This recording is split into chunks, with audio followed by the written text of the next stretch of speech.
Tell me if this happens to you. Sometimes I get really inspired to make some music and I sit down at my computer, I open up Reaper, and I load up one of my favorite virtual instruments, Spitfire Labs. I audition different sounds within Labs, trying to find something that grabs me, but nothing does. And so I try something else from Native Instruments or some other plugin, hoping that something will grab me, but it doesn't. So I continue this process of auditioning lots of different sample libraries. And as the minutes go by, that initial inspiration I had totally vanishes. And instead I'm left feeling overwhelmed by the different options available to me. And before I know it, 20 minutes has passed and I haven't composed a single note, and all of that creativity, all of that inspiration is totally stifled. So what's going on here? Why is it so hard to just pick a sample library and start making some music? Well, this feeling that I'm getting of being overwhelmed and having sort of anxiety, it's called choice paralysis or option anxiety. And it happens when we are presented with too many choices to know what to do with. And this is a strange thing, right? Because having choice seems like a good thing. But let's just take a more universal experience. Let's say you want to watch a film on Netflix or some other streaming platform. Why is it so hard sometimes to choose a film to watch? Like, you might even have an idea about what kind of movie you like, the genre, or even how long. Like maybe you want to go for a 90-minute film, but you're scrolling through the different options and you just can't choose. And you get this feeling, anxious or overwhelmed, and you might not even end up making a choice at all and just, doom scrolling on your phone for an hour. I've been trying to understand this phenomena a bit more, and I've been reading this book called The Paradox of Choice by Barry Schwartz. Barry Schwartz contends that in the West, and he's speaking from an American context, but in the West broadly, we're faced with more choices than we've ever had to make before. And choice is a good thing, right? Like, someone who has the ability to choose where they go to uni, choose what kind of career they want to have, choose where they live, which relationship they want to be in, how they dress and identify themselves, the music they listen to, the friends that they have, the kind of identity that they want to manifest. Someone who has that is more free than someone who is constrained in those areas.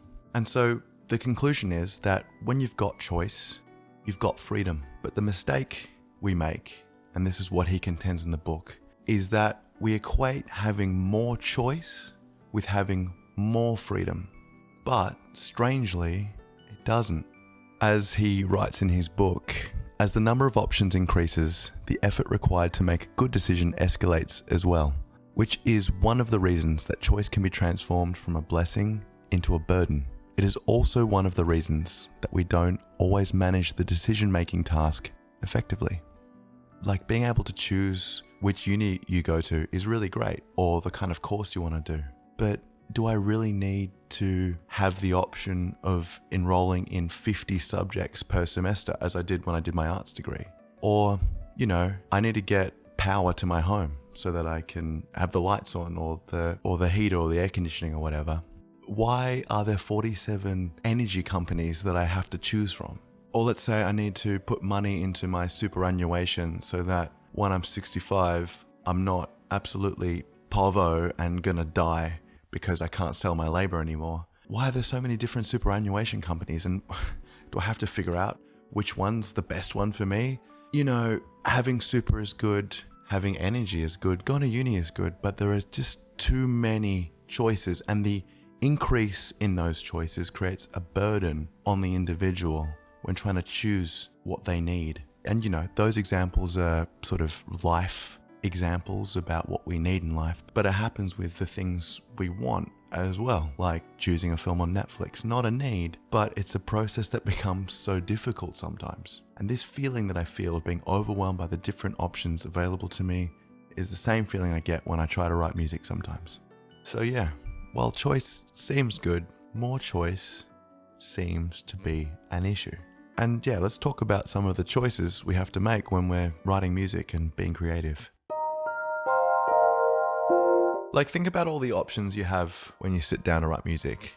I gave the example of the sample libraries that I was trying to choose at the start of this video as being a barrier to entry. Well, there are lots of other decisions as well. Like we have to choose what the genre of music is, how long the track's going to be. Yeah, what instruments are we going to use? How many tracks are we going to use for the song? In our modern digital audio workstations, we have the capacity to record literally unlimited amount of tracks. And sometimes it feels like we can keep adding forever and ever. We have to think about what mixing plugins we're going to use. Do we mix as we write the song? Or do we write a demo first to kind of put together how we think the song should sound and then actually write the song for reals and record it for real and mix it after that? Which snare sample do I need? There are lots of choices to make. And even for those people who know what kind of music they want to make and want to write, when you've got these sort of endless options available to you, it can be really difficult to know where to start. When we have to make all of these choices, and we have to make them intentionally, they add to a cognitive load, which can be very tiring. And that's what leads to a sense of feeling overwhelmed and having anxiety. So what are we going to do about it? I think there are two main solutions to this choice paralysis we sometimes find ourselves in when we're trying to be creative. The first one involves something I've talked about before, which is being okay with the idea that something is good enough. And what I mean by that is when we're writing our music or we're looking for a sample library, we're looking for the right sound or snare sample, for example, in our music. Instead of trying to find the best possible sound, we are satisfied with finding something that's good enough. This is the 70% rule, which I've talked about in this video up here, and it's basically an antidote to perfectionism. Perfectionism is a curse. It is the decimation of anything good. In fact, it's something that constantly paralyzes myself. Even in the making of this video, for example, I wanted to sort of make it a bit more interesting, move around the house, change it up. I was looking at different cameras, new gear, all this stuff. Can it be better? And just going down these rabbit holes. And it kind of stopped me from actually just doing it. Just setting up a camera, talking to the camera, doing the thing. The idea of good enough as being a standard by which we use when we're being creative is, I think, really, really important in so many of our decisions. The sound we find, is it good enough? Yes, it is. That snare sample that you think is so important, it's good enough. I promise you, no one's gonna care about which snare sample you used. Sometimes people labor over, does it matter that the song's in C major because C major is so boring? No, it doesn't matter. No one cares, okay? C major is fine. Oh, I keep using the same compressor plugin. Maybe I should try something else. No. Don't try something else. Don't do what I used to do, which is download every single free compressor I could find because I thought having more compressors would make me better at doing compression. It made me way worse because instead of learning one compressor, I tried out 20 and never learned any of them to the extent that I could have just learned one. And this is the kind of mentality that I kind of despise about the choices we have to make when making music. There's so many different music software companies that are vying for your attention. They want you to believe that their plugin is the perfect, the best thing that you're gonna need. It's not. The stock plugins you've got in your door, for the most part, is what you need. And honestly, there are so many free things now on the internet that you can use, both sample libraries, mixing plugins. You don't need it, okay? You don't need the fanciest EQ. Okay, FabFilter Pro, whatever, I don't use it. You don't need it, okay? I know it's fancy. I know it's got all the bells and whistles. I don't care, all right? An equalizer is an equalizer. That's controversial. I know I'm gonna get some hate for that one, but good enough is important. Being satisfied with good enough, the stock plugins in your door, the free plugins and sample libraries you can find on the internet, the equipment you use, such as the setup I've got here, is good enough. That is going to help quell those anxious feelings when you're trying to make decisions about your creative process. That's number one. Number two, This is a crazy one. Reduce the amount of options that you have available to you. And the way you do this is you create rules or standards for yourself when you're starting out on a new project. Let me give you an example. Over the last few months, I've been using tape loops. I've talked about this before, but what I love about it is that cassette tapes are really limited in their capacity, and cassette recorders are super limited. I have a 4-track cassette recorder. That means I am only limited to recording 4 tracks onto the tape that I'm using. This frees up so much cognitive load because I'm not trying to think about, oh, how many instruments should I record onto this tape? No, I've got 4. 4. Another example. Last year I wrote a song in about a day using the Korg Volca keys. You can watch a video here. It's one of my first videos. It's a bit shit, but you know, you get the idea.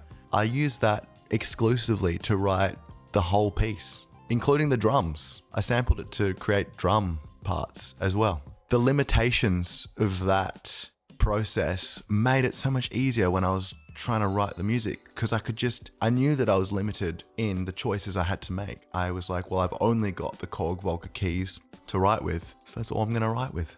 And right now, I'm creating my first sample library. I'm sampling the Casio MT70, which is a little keyboard from the 70s or 80s, and I'm just using that.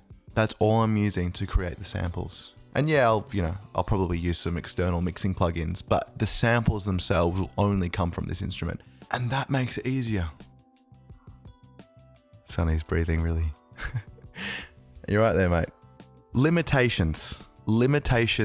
I believe this, and I'm gonna say it right now. Limitations are absolutely everything in this world, and particularly in the creative process.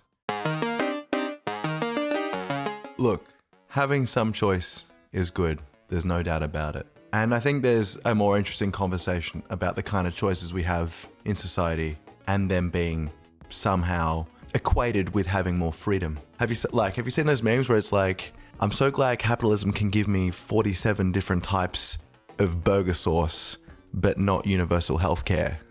So it's interesting that we think that having more choice equals more freedom. But I think I've illustrated that it doesn't. But I think having some choice is good. And to sum up this video, in the words of the prophetic thinker, philosopher, thought provoker, Carl Pilkington, choice is good, but not too much. Anyways, thanks for watching. I hope you enjoyed this video, and I'll see you in whatever I make next.